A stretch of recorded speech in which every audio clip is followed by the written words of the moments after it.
Welcome to my YouTube channel.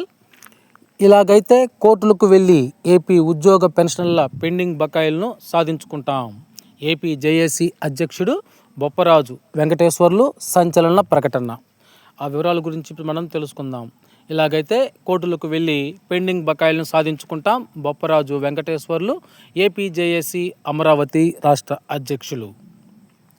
కూటమి ప్రభుత్వం ఉద్యోగులకు ఎన్నికల సమయంలో అనేక రకాల హామీలను ఇచ్చింది. పీఆర్సీ, ఐఆర్ మరియు పాత బకాయిల కోసం ఉద్యోగ పెన్షనర్లు ఎదురు చూస్తున్నారు.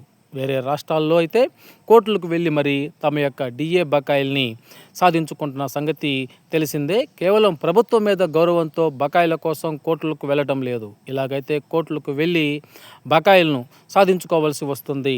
దయచేసి ఎన్నికల సమయంలో మీరు ఇచ్చినటువంటి హామీల్ని, ఉద్యోగ పెన్షన్ల కోసం మీరు ఇచ్చినటువంటి హామీల్ని నెరవేర్చుకోండి.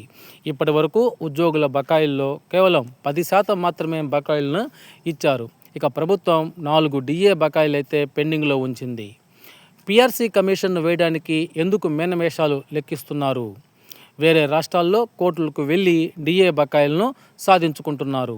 ఒక్క రిటైర్డ్ ఉద్యోగులకే ప్రభుత్వం 6-7 వేల కోట్ల రూపాయల బకాయిలుగా ఉంది.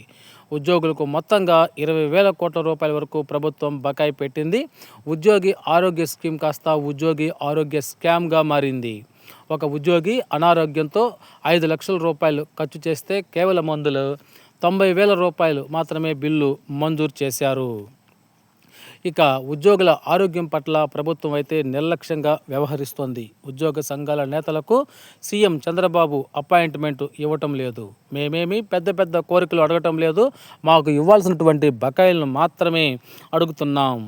మా సమస్యలను పరిష్కరించకపోతే ఉద్యమానికి సిద్ధమవుతామని ఏపీ జేఏసీ అమరావతి రాష్ట్ర అధ్యక్షుడు బొప్పరాజు వెంకటేశ్వర్లు అయితే ఈ విధంగా సంచలన ప్రకటన చేశారు.